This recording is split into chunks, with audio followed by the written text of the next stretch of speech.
আমার চ্যানেলে তোমাদের সকলকে স্বাগত।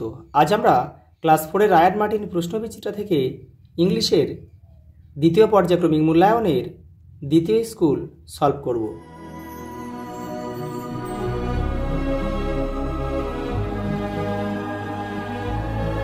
দেখো, কাটোয়া, বিদ্যাসাগর, শিশু, তীর্থ।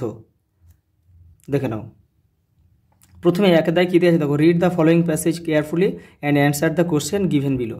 এই প্যাসেজটাকে তোমাদের প্রথমে ভালোভাবে পড়তে হবে।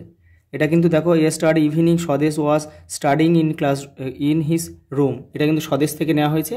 ঠিক আছে, যেটা তোমরা ভালোভাবে পড়ে নেবে, তারপর উত্তরগুলো করবে। আমি উত্তরগুলো করে দিয়েছি। দেখো, এর দায় কী বলছে, অ্যান্সার দ্য ফলোয়িং কোশ্চেন। তো হোয়াট ওয়াজ স্বদেশ ডুইং ইয়েস্টারডে ইভিনিং, আগের দিন সন্ধ্যাবেলা স্বদেশ কী করছিল? দেখো, yesterday evening Swadesh was studying in his room, তার ঘরে বসে বই পড়ছিল। দিয়ে দেখো বিয়েরটা দেখো, হোয়ার ইজ আর বাসু নাও, বাসু কোথায় থাকে? দেখো, mister Basu now in Calcutta. তারপর পরেরটা সিয়েরটা, who suddenly entered the room in a hurry, কে হঠাৎ করে তাড়াহুড়ো করে ঘরে ঢুকে পড়েছিল? দেখো, স্বদেশ এল্ডার ব্রাদার, স্বদেশের বড় ভাই suddenly entered the room in হারি।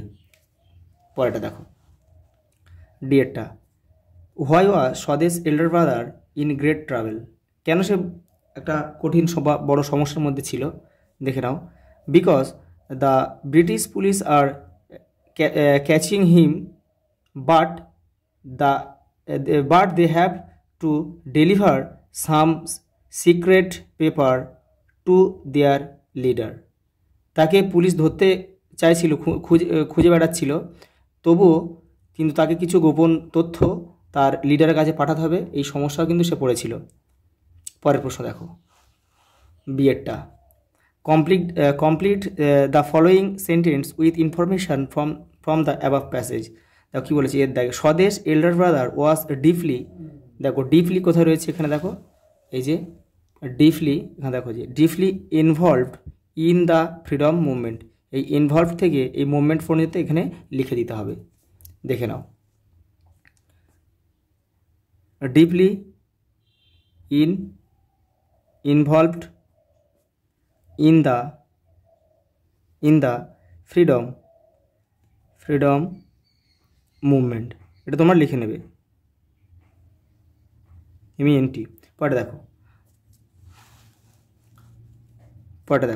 বাট স্বদেশ এল্ডার ব্রাদার হ্যাজ টু, দেখে নাও, এই যে লেখা আছে the British police are catching me but I have to deliver some, দেখো, secret paper to our leader, এখান থেকে লিখে দেবে।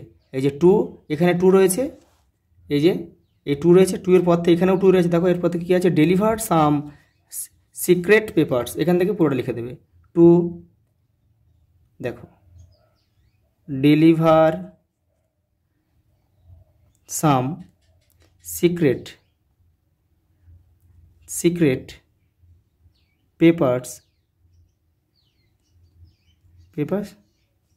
এবার পুরোটা লিখে দেবে লিডার পর্যন্ত, এই যে লিডার পর্যন্ত পুরোটা লিখে দেবে। পরেরটা দেখো, দ্য ব্রিটিশ পুলিশ আর, এই যেখানে রয়েছে the British police are catching me, এখানে দেখো ক্যাচিং মি। দেখো পরের প্রশ্ন দেখো কী বলেছে, সিয়ে দেখা যাচ্ছে, find out the meaning of the following word from the above passage. দেখো, গিভ মানে দেওয়া, এখানে ডেলিভার মানেও কিন্তু দেখো ডেলিভার রয়েছে, এখানে প্যাসেজের মধ্যে রয়েছে ডেলিভার মানেও কিন্তু দেওয়া, এঙ্গেজ মানে দেখো জড়িত, ইনভলভ মানে কিন্তু জড়িত। দেখো পরেরটা দেখো, পরেরটা কী বলছে দেখো, write the last 4 line of the Rim girls and boys, তোমাদের পাঠ্য বইয়ে কিন্তু টেক্সটে একটা কবিতা রয়েছে girls and boys, the use proper punctuation mark, বলছে দ্য কমা দিয়ে, কবিতার মধ্যে যেমন আছে দাঁড়ি কমা বা ফুল স্টপ কমা যা আছে সেগুলোও মেনটেন করতে হবে, এবং কবিতার লাস্ট 4 লাইন লিখতে হবে।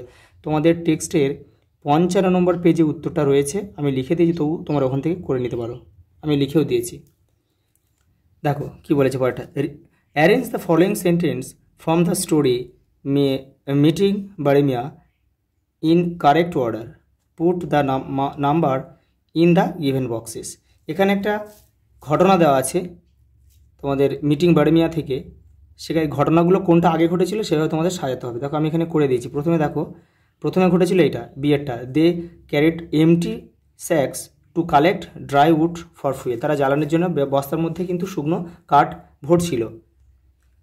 তারপর দেখো দুইয়েরটা কী আছে, দেখো এইটা হবে দুইয়েরটা, এই যে দুই আমি করে দিয়েছি এখানে। The brother hard the ডিফিনিং road, তারা একটা গর্জন শুনতে পেলো, কানে তালা লাগানোর মতো একটা গর্জন শুনতে পেলো, এটা দুই। তারপরটা আছে দেখো এইটা হবে, দেয়ার অ্যাপিয়ার্ড এ হিউজ টাইগার, সেখানে একটা টাইগার বা বড় বাঘ উপস্থিত হয়েছিল বা হাজির হয়েছিল। সেটা দেখে কিন্তু তারা কী হয়েছিল, দে স্টুড লাইক স্ট্যাচু, তারা স্ট্যাচুর মতো দাঁড়িয়ে গেছিলো। পরের প্রশ্ন দেখো 4 দাগের।